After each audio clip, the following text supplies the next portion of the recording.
ladies and gentlemen, and thank you so much for joining us this morning for this monthly webinar. This morning we will discuss how to future-proof your financial advice business by changing how you develop client relationships.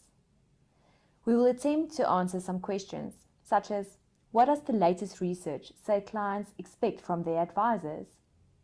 What needs to change in the advice practice to deliver the value proposition that clients expect? What skills do advisors need to develop to meet the changing expectations clients have? And ultimately, what is financial coaching, and how can I develop this skill? Today we would like to talk about the changing landscape of the advice industry and the implications it has for building and maintaining a thriving advice business in the coming years. Change in the financial services industry is not something new. I suppose this is one constant we have become used to. But it seems that over the course of the last few years, there has been some fundamental changes that will have a profound impact on the financial advice practice of the future. Whether it is technology or regulation that is disrupting the current advice model, it seems that across the world, advisors are revisiting not only what they are offering to clients, but also how they are delivering their advice proposition. Today we are joined by Marius van der Merwe, CEO of Menti Investment Solutions, to discuss what advisors need to consider to build a thriving business in the years to come. Welcome, Marius. You have been doing a lot of research in terms of the trends in the financial advice industry. What are your opinion in terms of the drivers of change that the advice industry might see in the coming years? Tanya, thank you. Yes, there are many drivers of change, whether it's technology, competition, regulation, demographics, etc. But three drivers of change that I would like to highlight is the change in client expectations, firstly. Secondly, the drive from regulators to ensure suitable advice. And then thirdly, the understanding we have today of behavioral finance. Now, advisors that adapt their value propositions and advice processes to address these will enhance the value they deliver to clients, and they'll reduce advice risk, secondly, and thirdly, build better relationships with their clients. So addressing the first driver, client expectations that are changing, I don't think it's something new. It's been changing since the 60s when financial advice industry started. But the proliferation of information and the role of social media means that people are more educated today about financial services, which changes their view on the value of advice. So being the advisor that helps a client match a product with a need is not necessarily seen as value from a client's perspective anymore. This is one reason why advisors experience pressure on their fees very often, or the fees that they charge. So the second thing regarding client expectations changing really is this focus on well-being that we see today. And it can be seen in the rise of things like life planning industry and personal trainers and even gym membership, etc. So people want to have a life well lived, but don't necessarily know how they can afford it, or what kind of financial strategies should they have in place to achieve it. And that is why we see something like financial life planning and goal-based investing gaining traction over the last few years or number of years.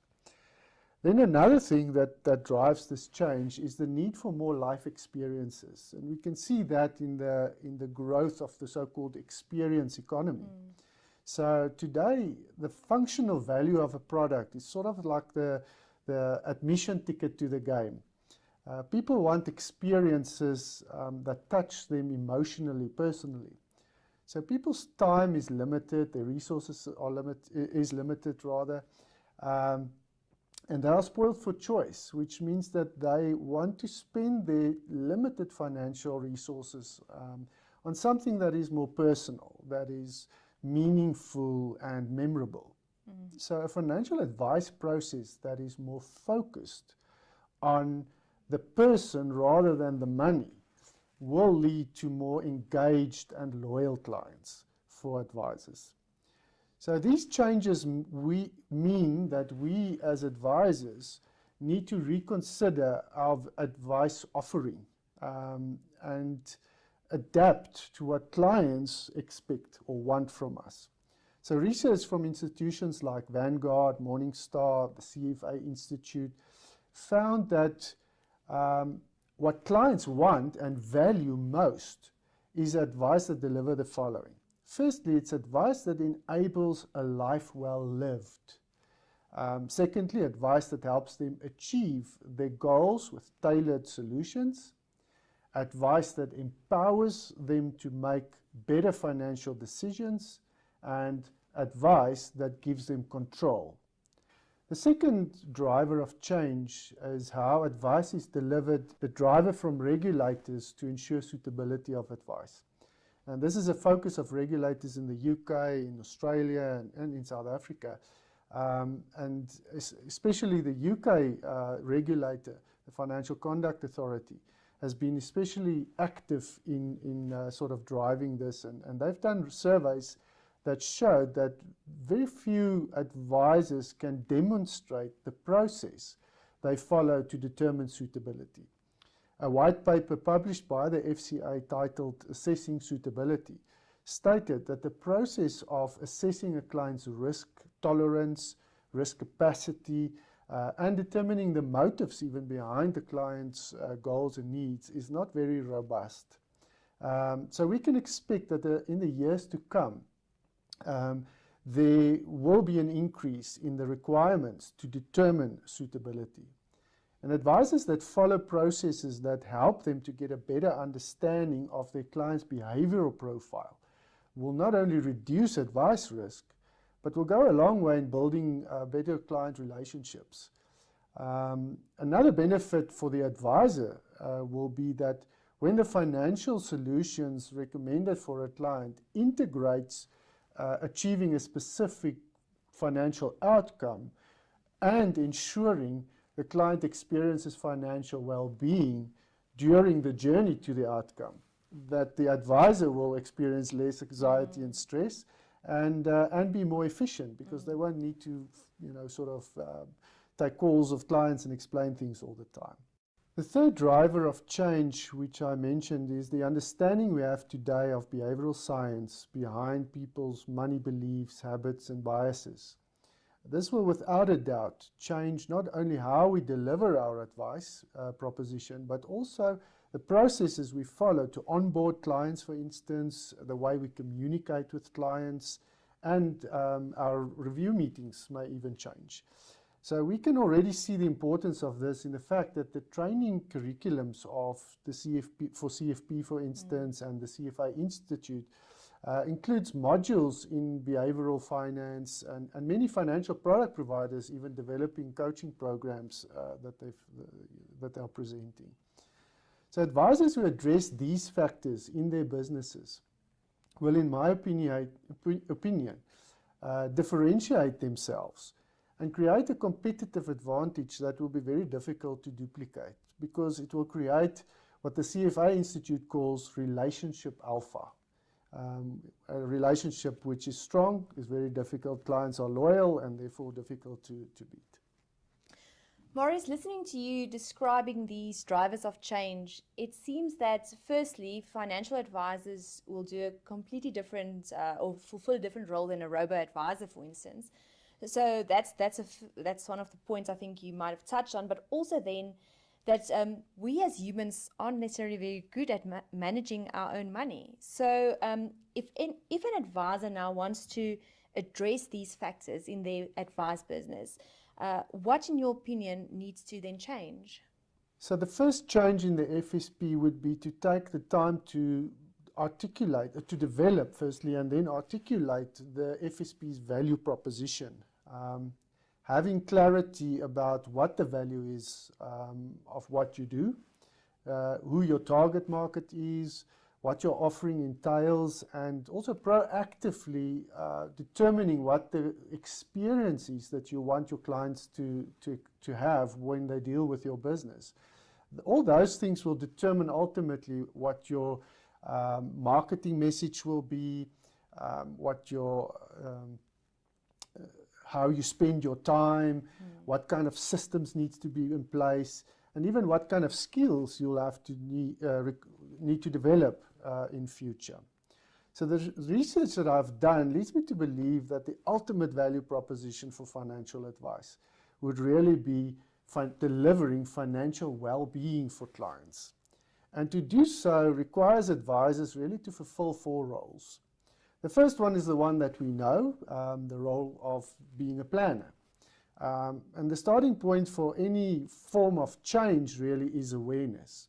So for me, from a financial advice perspective, it means the client needs to know the health of their wealth, which means that to be able to understand this, clients need a financial interpreter.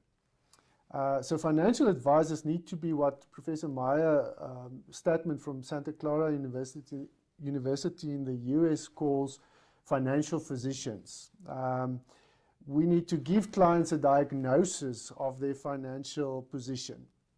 And this requires advisors to develop a way of depicting and interpreting the client's current financial position to help them to get an awareness of the consequences of their financial habits and beliefs. The advisor should not only focus then on the history of the client, but also help the client to create a vision for the future.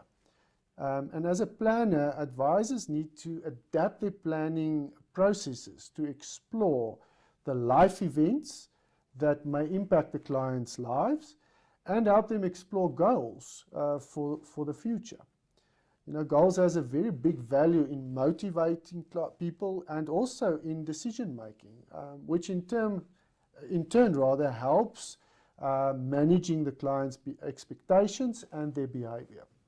So this also assists in creating context for the recommendations that we make as financial advisors.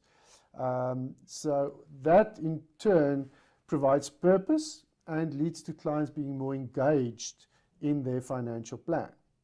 The second role the financial advisor needs to play then is that to fulfill that role as consultant.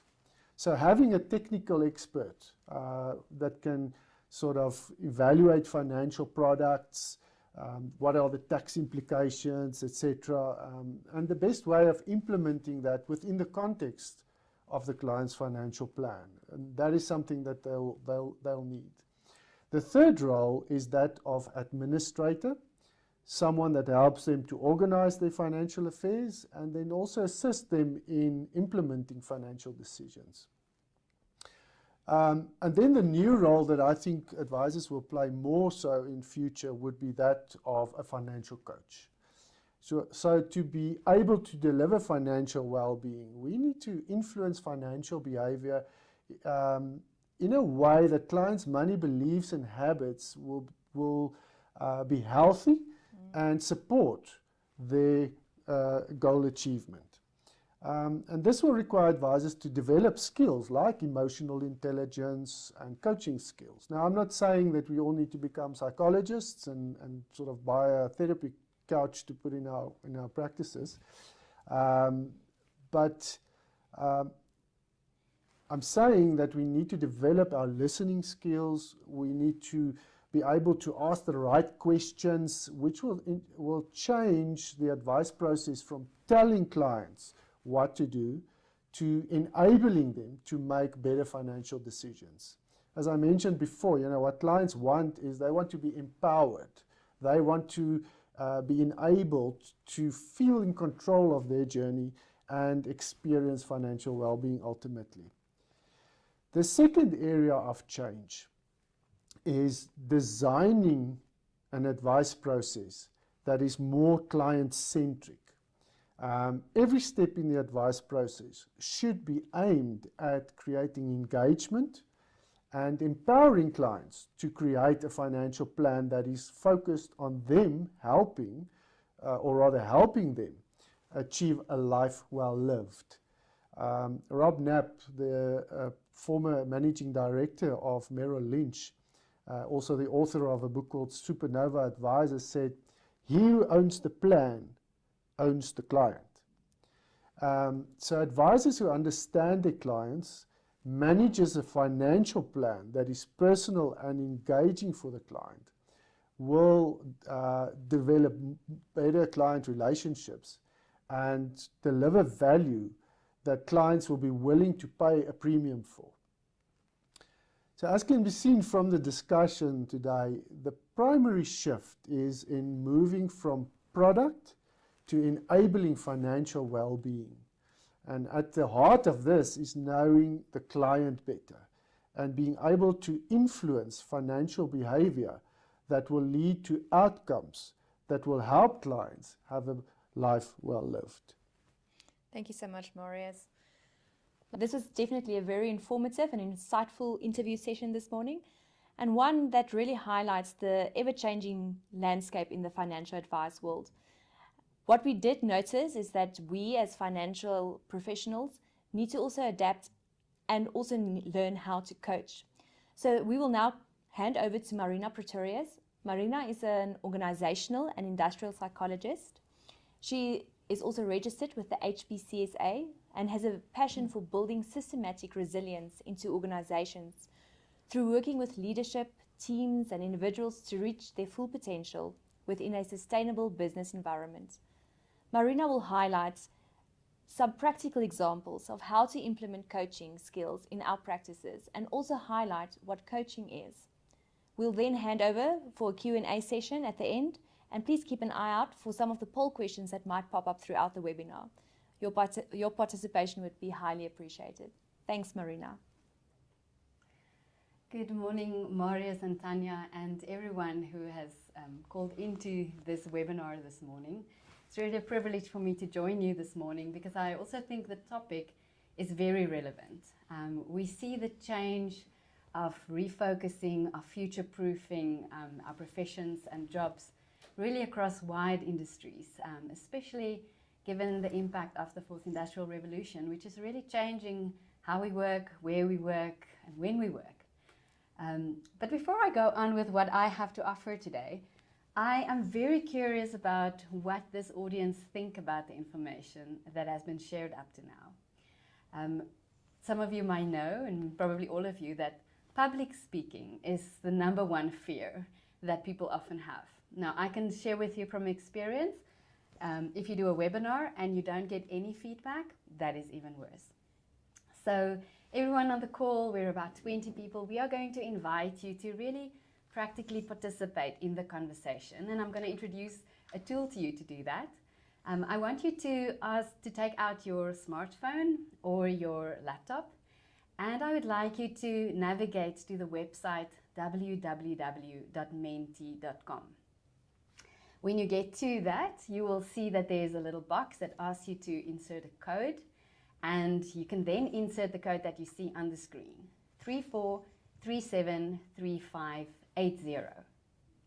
So just open your browser, go to www.menti.com and enter the code 34373580. When you do that, you will be able to access some questions that we are going to pose to you as the audience. So as we move along through the presentation and through the chat, we're going to also ask you to respond to what we are saying to you. Of course, if you have questions, you can post them in the Q&A or in the chat box, and we're going to get to the end of the presentation, we will address them. So what you will see then is the Menti poll that should appear now on your screen, and there goes. Okay, so what you should be seeing then is the Menti poll that where you can answer these questions. So we would like you to answer the question and say to us, what is the role that you feel is least to most importance in your opinion? This is a live webinar, so this technology is tripping us up again, and let's go into it again. There we go. Wonderful. Thank you for engaging. So we can see that 12 people have already answered the question, and that in this group, people feel that the most important role is that of a financial planner, And in second place, a financial coach. So we're waiting for about 7 people. Please also add your opinion there, especially given the fact that we are going to talk about the skills that is important for shaping your and future fitting your practice at this stage. Okay, so you've had your first run of Menti. Please keep your device close at hand. We are going to every now and then navigate back to Menti to ask you a question and then ask you to respond to that. But as I've mentioned, ladies and gentlemen, the changes in the financial service industry is not unique and it really mirrors also what is happening in other industries. Many jobs that were originally occupied by human beings are being augmented or maybe even replaced by technology. We are very much familiar with the ATM, that it can give us cash right through the day and the night. But more and more we're seeing things like chatbots or customer service bots that acts as our first level of questions and answering them when we get onto websites. In fields like manufacturing and assembly line professions, these augmentations are really very sophisticated. But in advisory professions, the use of technology is only emerging. Now, whether you're an advocate of these changes or very skeptical about it, it's also good to know that the research into the future world of work and how work is going to change also tells us that our human ability to connect and to care will remain important skills to have in the future world. This is, of course, because we as human beings, and especially if we dive a bit deeper into how we are neurobiologically wired, are in essence social beings. And we learn and we grow best when we are in safe and trusted relationships. And that is something to keep in mind when we start thinking about this client centricity and the human focus within the way that we do our work. The trends that Marius mentioned around clients who want advice that empowers them and advice that also puts them in control of their decisions is also not something that is unique to the financial industry. In my work as an organizational consultant, I very often find that clients are as skilled and as informed about very specialist topics, and that they view value in this relationship as the ability of the advisor to translate and transfer that knowledge and to also empower them in the way that they can become less dependent on advice. So a trend that is also across different industries. Our need as human beings to be empowered through the advice that we get can also be understood from a psychological perspective, because of the fact that it can impact the way that we view ourselves.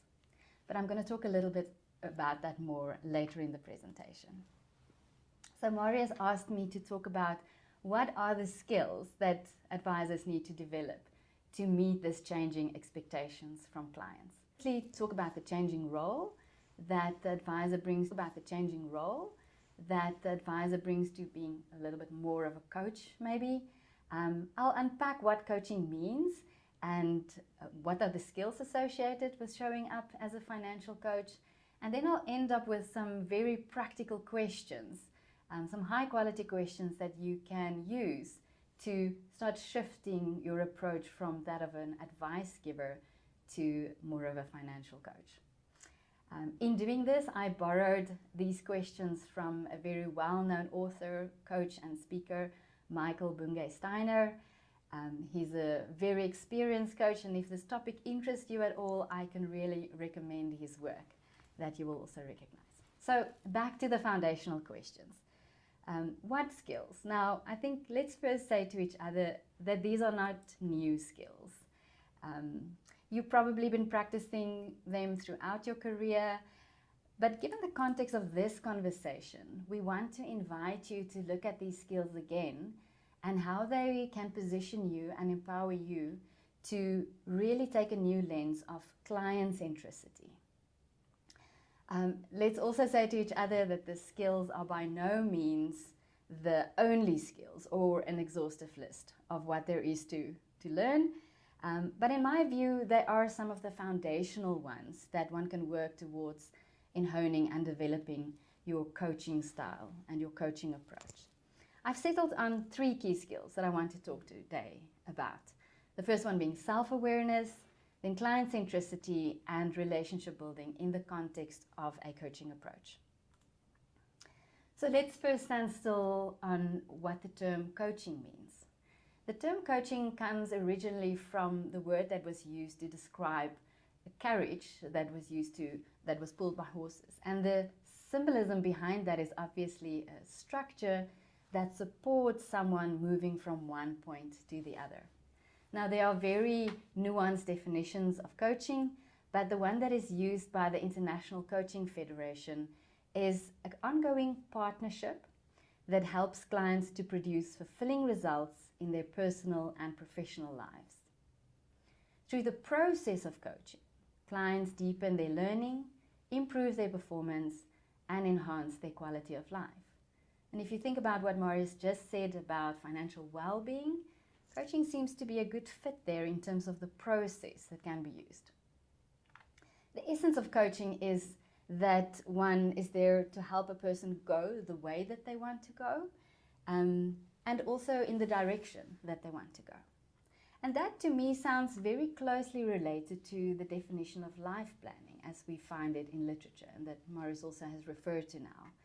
That is the process of helping people focus on the true values and motivations in their lives, to determine their goals and objectives they have as they see their lives develop, and then to use these values and these motivations, the goals and objectives, to guide the planning process, and to use them as a framework for making choices and decisions that will have a financial impact. So I think from these definitions, you can see that the process of coaching and the process of life planning asks the same approach from financial advisors. Now, let's make it clear again. The intent of this talk is not to turn you into a coach. It is an invitation to consider a new way of thinking about the advice that you give, and to take on more of a financial coaching role when engaging with your current and future clients.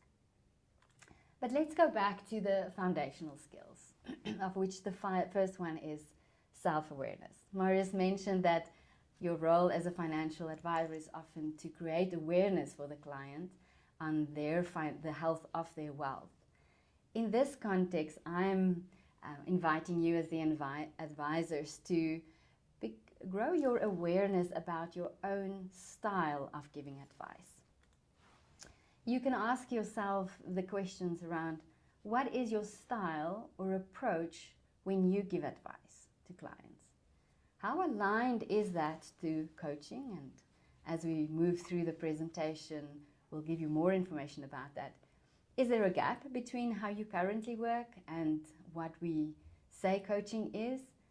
And very important, do you want to shift your style or adopt more of a coaching approach?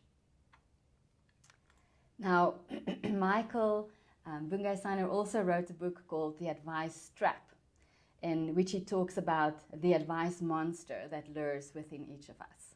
Now, I'm sure you will recognize it. It's that thing we have all inside of us that the moment someone talks and they would like to have some advice, it stirs in us and we just want to give the advice. Sometimes to the point where we actually want the person to stop talking because what we have to give them is really good. Self-awareness starts by recognizing that we all have the advice monster in us, and that advice can actually go very bad if we start solving the wrong problem just because we jump in with the advice that we have to give. It can also go wrong if we think our advice is better than what it actually is, due to our own personal biases and the way that we look at the challenge. And then thirdly, when we are tripped up by this advice monster, which often shows up in 3 different personas. The first persona is the one that says, I have to tell it. I have to know all the facts, I have to know all the products, I must be able to answer all the the questions that my client have, and I only add value if I have the answer. So that is really exhausting. And in today's world where there's such an overflow of information, having such an advice style can really create a sense of failure or exhaustion in any person. The second way the advice monster shows up is the save it persona. That is the one that steps in when you believe that your job is to rescue your client, that it is up to you to save them from poor retirement, save them from poor choices, save them from struggling through the information and the way that they take in what you have to give them, and just pave the way for them. And you fail when it's a struggle, when it's difficult for them. The third persona of the advice monster is control it. And that is where a person can feel that the only way that they win is to maintain control of the process, the control of the client's decisions, the process of the decision making, and maybe even the outcomes of those decisions. Now, when someone continuously practices these ways of giving advice, it may have an even deeper impact on the person sitting across from you. Because the real message that comes across when someone in an advice-giving role controls it or tells it or saves it all the time is that you as the person across from me are not good enough to do this, I am better than you, and I will tell, save and control what is best for you. And that eats away at the growing need that we see in clients to have autonomy and to be empowered. Now, these types of advice and these styles of advice can be effective if it's used, for instance, in the role of a consultant or an administrator. But over the longer periods, and especially if you want to grow a coaching approach, these are not sustainable, and they are not likely to have the impact to build a continuous relationship with clients, given the way that we are seeing client needs and expectations are moving. So to wrap up, having self-awareness about your own style, asking yourself the questions of how do I show up with clients, do I succumb to any of these advice monsters, is a process through which you can create your own self-awareness. If you're brave, you can even ask your clients on how they experience you and the way that you give advice, or their entrusted colleagues, to grow that particular skill in yourself. The second foundational skill has been mentioned by Marius a lot of times, and that is client centricity. Now, being client-centric in this context assumes that an advisor makes it a priority to understand the needs, the expectations, and the relationship preferences of their clients at each stage of their life. It also assumes that the advisor looks for the uniqueness of the individual in terms of their personality and values, because they understand that personality and values has a huge impact on the quality of the financial decisions that the client makes.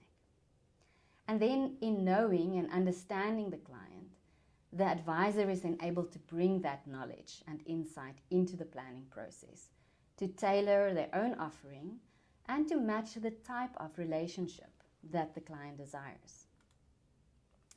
Relationships, in its most basic form, comes down to interpersonal connection and high-quality conversations. The research that Marius mentioned confirmed that people still want someone to talk to. They want someone who will explain difficult concepts to them and who will understand them as individuals rather than just stereotyped demographics or a pre-programmed investment profile. So what can you practically do to enhance your client centricity? A very practical first way is, in understanding the uniqueness of your client, is to start using a common language between you and your client to describe themselves and their financial behavior. In the field of behavioral finance, many organizations are developing what is called behavioral profiles or personas, through which they can quickly get a grasp on the typical investment of financial behaviors by their clients. Michael Pompian is well known for his work on behavior investment types that categorizes clients into one of 4 personas that provides insights into their cognitive and emotional biases, or in better words, the ways they think and the ways their emotion plays a role in impacting their behavior.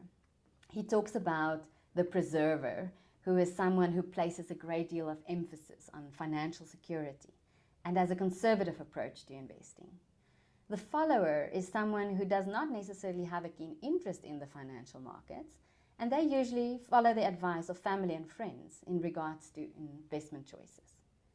The independent type is typically strong-willed, analytical, and critical thinkers, and they often have unconventional ideas about investing. And the accumulators, who are individuals interested in wealth accumulation and are highly engaged, strong-willed, and decisive to follow through with their investment choices in a confident way. In our last webinar, Paul Nixon referred to the personas that they created when they looked at financial risk behavior. And they identified the anxious, the assertive, avoider, the market timer, and contrarian types. In a similar way, NetBank Investments, together with Oxford Risk, published a report in 2021 where they surveyed over 3,000 people and found behavioral descriptors that they categorized into sensitive investors, skittish, stressed, secluded, secure, and settled investor types. Now, all of these terminologies and the ways of describing may feel overwhelming, but the bottom line is that when you use a tool like this, or an instrument that a client can complete and they can have a description of their typical investment behavior, it is creating a common platform and a common language for both of you to talk about these preferences, values, and motivations that impacts on the client's financial behavior. Now, if you are interested in using instruments like that, please reach out to us.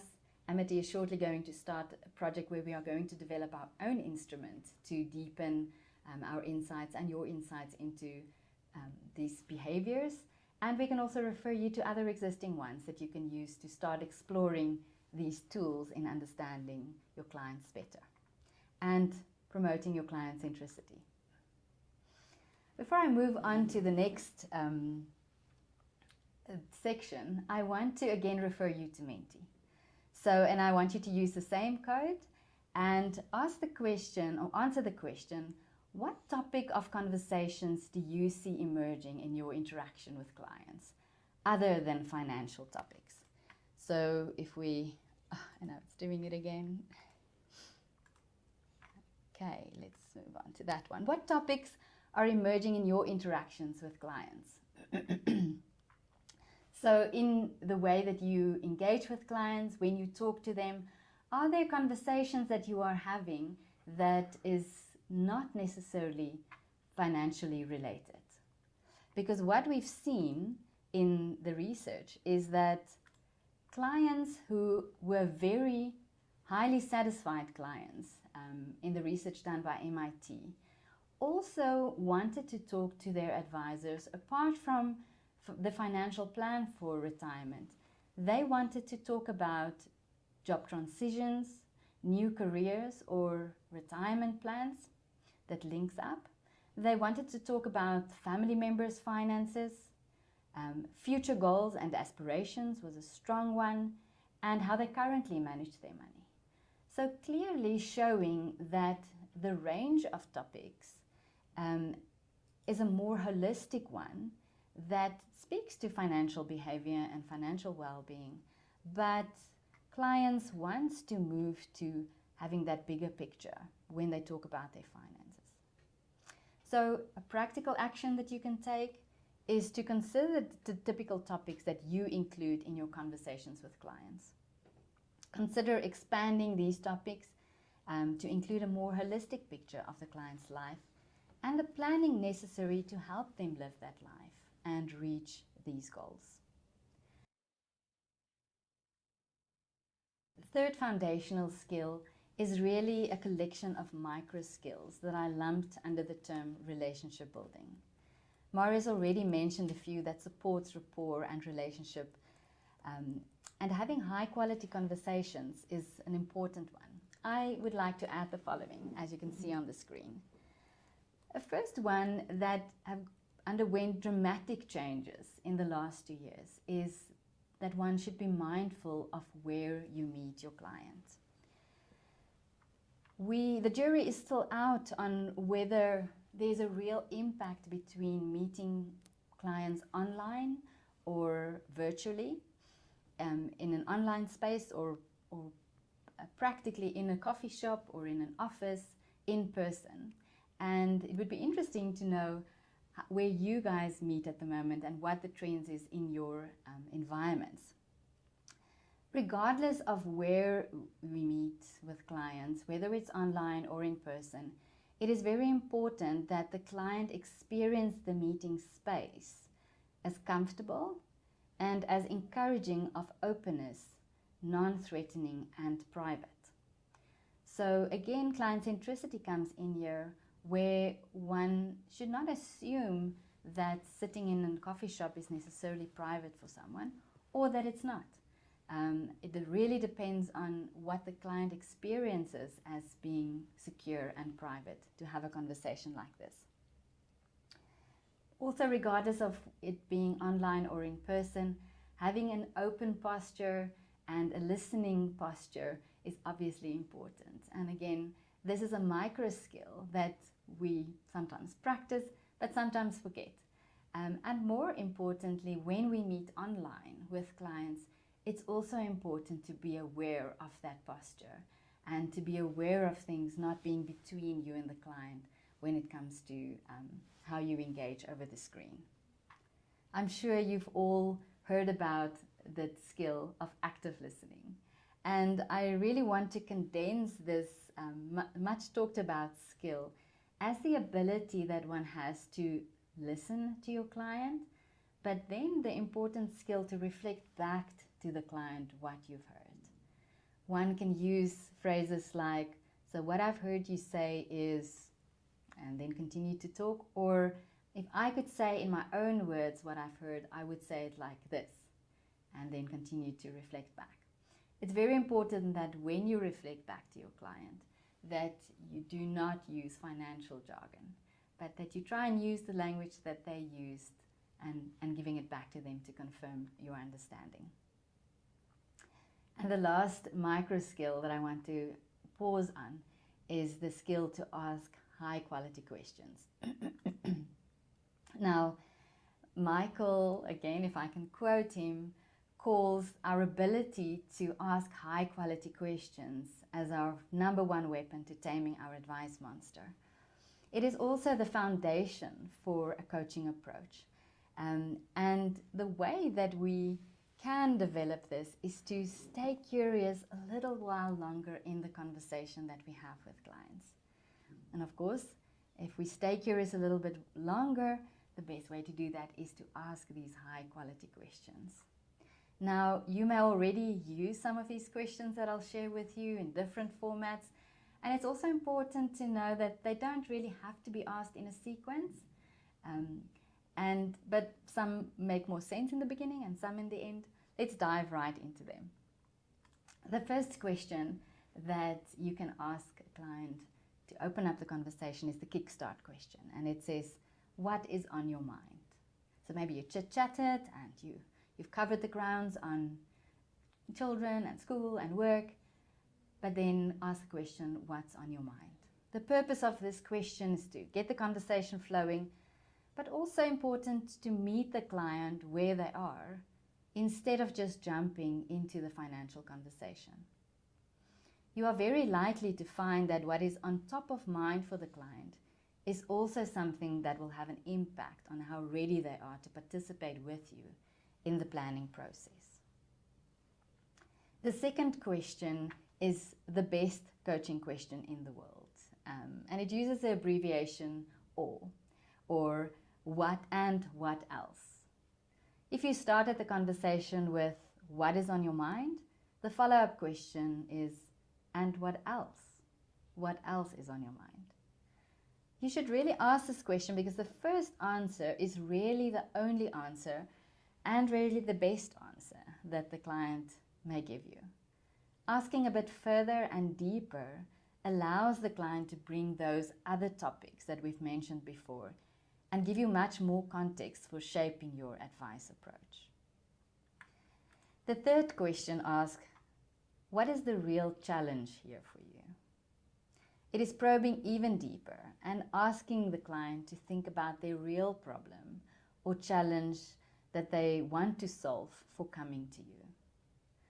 If you just stay with the top of mind question, you are likely to base your advice on a superficial level of the problem and miss out on the deeper implications of that challenge for the client. And then there's the foundation question. This is the question that allows the client to shift their mind from where they are to where they want to be. If you ask them, what do you want? So they've thought through where they are, they thought through what is the real challenge that they want to solve, and then we move them forward with, what do you want?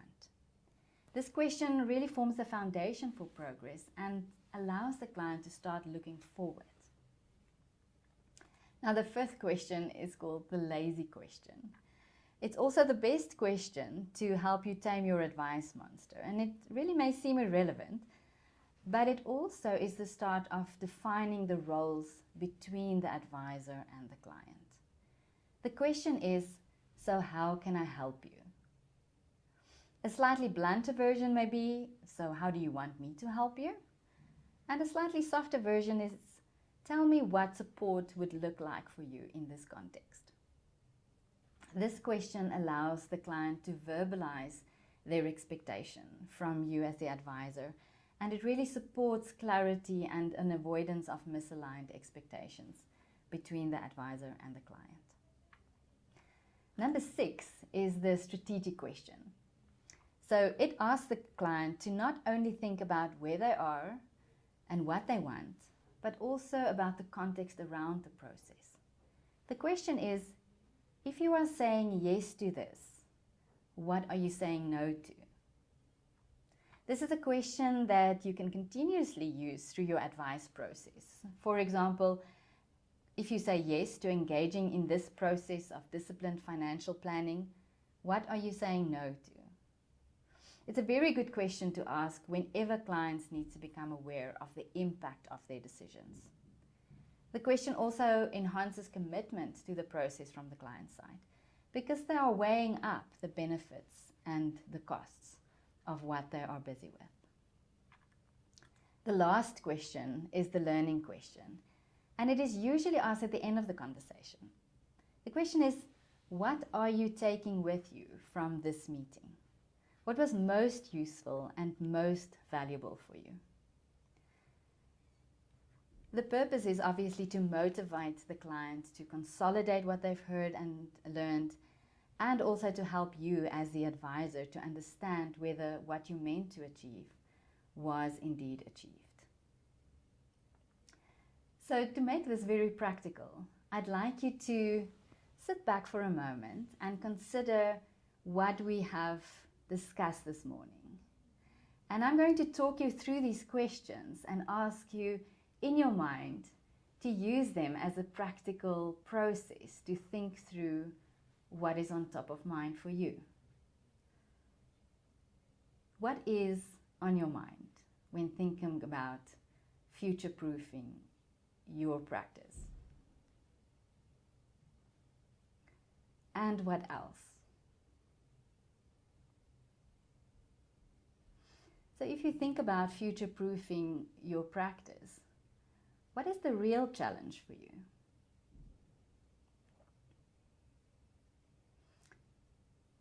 Looking at this challenge and thinking about it, what is it that you want? Where do you want to move to? And can you think about someone or somewhere that you can go that can help you to address this challenge? If you say yes to addressing this challenge? What will you be saying no to? Before we get to the last question, I think we can summarize and say that we started this conversation by saying that the role of financial advisors are changing based on what clients are saying they need, and the type of relationships that they want. And that they seem to require more of a life planning approach with a coaching support and a coaching style from advisors. The 3 foundational skills that I highlighted were having that self-awareness about your own style, applying client centricity by creating a common language between yourself and your client to understand them, and to go beyond the traditional topics that you include in your conversations. And then those micro skills of relationship building, of practicing an open posture, making sure that where you meet is safe and comfortable for a client, and active listening. And we ended up with the 7 high quality questions that supports a coaching approach. To end off, I am curious.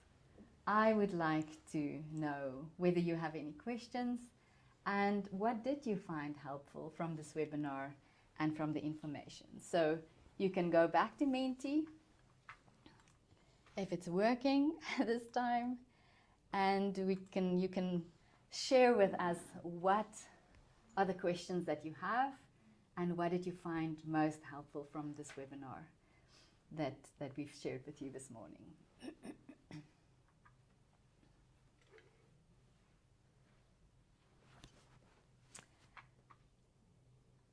Okay. You can use the code again, 34373580, to log in. But in the meantime, we can switch back to Tanya and hear whether there were any questions on the chat box that was posted there. Great. Marina, thank you. That was brilliant. As I was listening to this, I actually wrote down a couple of ideas for myself, just to really, the way we need to listen, like you mentioned, the way we need to approach people, difficult conversations even. And it's interesting how your topic is so prevalent to not just the IFAs or wealth planners, but if you are a manager, if you are a senior staff member, if you are a business development manager, whatever your role actually is, in even your personal life, how you can even adapt some of these skills to coach. I'm not sure if it will work necessarily on my 2-year-old, but I definitely think there are brilliant ways to incorporate some of the skills. One of the questions I think that we were asked was that you mentioned where you meet people, the place you have your meetings, that is also quite crucial. So my question perhaps then would be, given the space that we are in, this remote working, people not having offices necessarily, how do you then address that? Meeting a client in a coffee shop, for instance, or meeting a client in a restaurant. There's a lot of sound and noise and distractions. And how do we then still remain professional in that type of environment? Sure, a very relevant question, Tanya. And I'm going to keep it open-ended by saying I don't think there are hard and fast rules of where you meet. I'm going to pull it back to our whole approach of being client-centric and being sensitive to really what clients said is important to them. It's important to them to be comfortable, to experience the space as private and confidential. Now, that may mean to a person in their 20s that works in a coffee shop, that a coffee shop is actually confidential and comfortable. But to a person that is used to a closed office environment where they have a private space, that may be their requirement. So again, being client-centric, I would, instead of following our own preferences maybe for where we want to meet clients, take that extra step and ask a client, what would you experience and where would you feel most comfortable to meet? So that you can actually then adjust to that. I find more and more that online meetings and Zoom meetings is most comfortable for clients because they can show up within a minute, don't have to drive. But Simultaneously, it can be the least private environment if there are kids or family members around where they don't have the space to have a private conversation. So bottom line, no fixed rules of where. It's around inquiring with your client what will they experience as private, as comfortable, and confidential to have a conversation with you as their advisor. And then perhaps also a different question, and I should maybe consider how I phrase this, but how do our own preferences and our own biases and even our own personality traits, how does that impact our willingness to now adapt to this new coaching environment? And I'll maybe use an example. An advisor that's been in the industry for 20 odd years. He's been always asking questions in the same manner to his clients. How does he now change his way of perhaps approaching it? Do you think there are certain, like I mentioned, biases or traits that now almost can take us off that road to really start to open up and ask the relevant questions to our clients? Again, Tanya, I think you're hitting the nail where it may be hurting even, because that is exactly why we are having this webinar. It's very human and very natural for us as human beings to move back into what we know and how we've done things all along. And the second very important thing that has been confirmed by even research done by Momentum in South Africa shows that as advisors, we can very easily fall into a trap of imposing our own preference for advice onto clients. I think Momentum's research even shows that the investment book of clients very often resembles the risk profile of the advisor. So extrapolating from that, it is very common that we might find as advisors that if I have a telling style or I have a saving style, like I've mentioned, that is what we will give to our clients. And again, that's why I view self-awareness as the first foundational skill. It's a process to really start turning inward and asking yourself, where am I? How do I want my style to be if I see the trends are going in this direction? And what will I need to shift? What would I need to move in my own approach and in my own skill so that I can be more client-centric? So a very important thing to consider, but it starts with self-awareness and having that motivation to say, well, I think I want to do something about it, and move out of my own way of thinking about it and way of doing about it to what the person across from me and what the client really wants and needs from me. Great. Marina, my final question to you is if you can recommend one book or perhaps one podcast or one website or something that you think is going to be quite valuable for our listeners today to go and read up on to improve some of their coaching skills, what would you recommend? Yeah. So I'm not going to stick with just one if you don't mind. And I've shown two of them in this presentation already. The books of Michael Bungay Steiner is really very palatable, very accessible for anyone who wants to start thinking about coaching. He has a number of TED Talks. We'll make these slides available to you so you have the information available, but you can really start with him.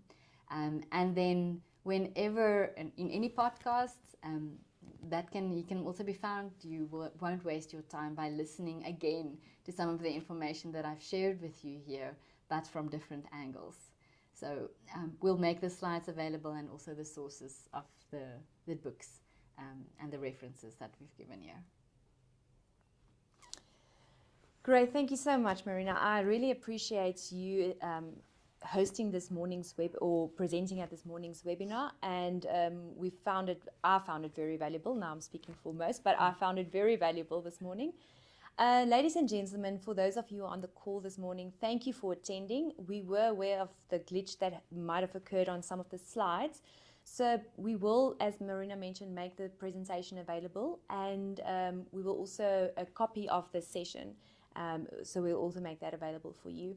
And then we will register the session for CBD points. Hopefully we will get some to you guys, perhaps even before the end of this month's close off. And then from our side, from Amity's side, we wish you well. We wish you a successful week ahead of you. And we're going to play out today's session with our outcomes-based video. So thank you again for attending the session, and we hope to see you next month for our follow-up webinar. What do you consider when choosing an investment solution? Do you only consider funds that performed well against their peers, or do you look for funds with low costs? Or maybe you prefer funds that are well known, the big names, the household brands.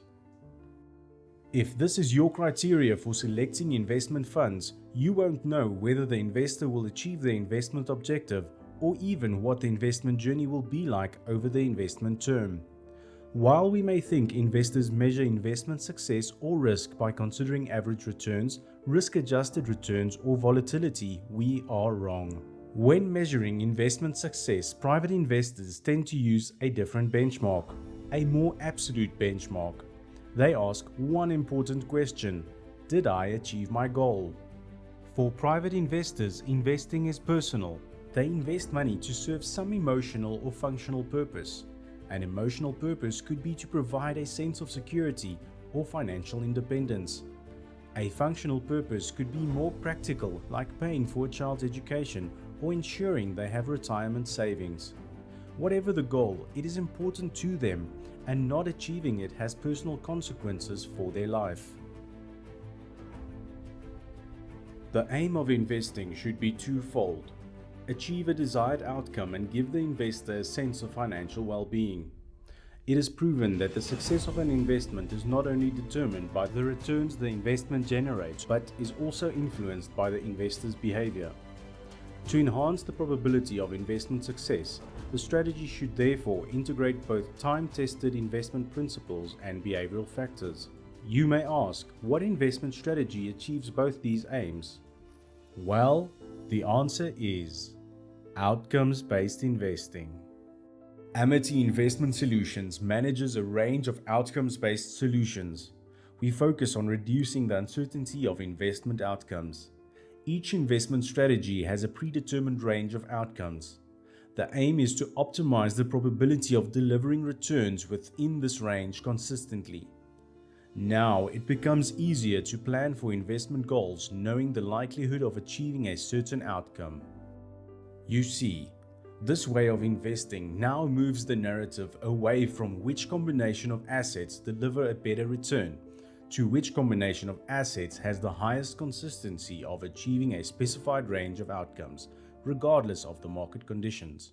While traditional investment strategies build portfolios based on the return opportunities in the market, outcomes-based investing uses a different approach, a risk-based asset allocation model.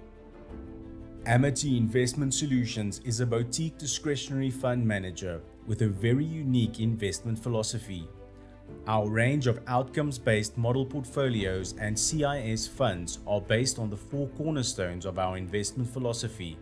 They are: delivering predetermined range of outcomes, enhancing the consistency of achieving the specified return profile, actively managing the risk budget of the solution, preserving capital in nominal and real terms.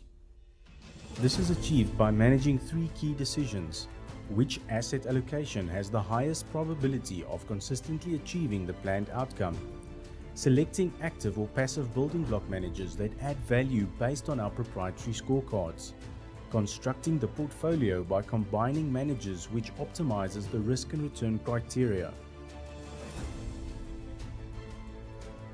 Our outcomes-based investment process adds value to both advisors and private investors alike. The solutions reduce the uncertainty of an investor not achieving their investment goal and experience financial well-being during the journey. Speak to Amity Investment Solutions to find out how we can help you to improve your investment outcomes.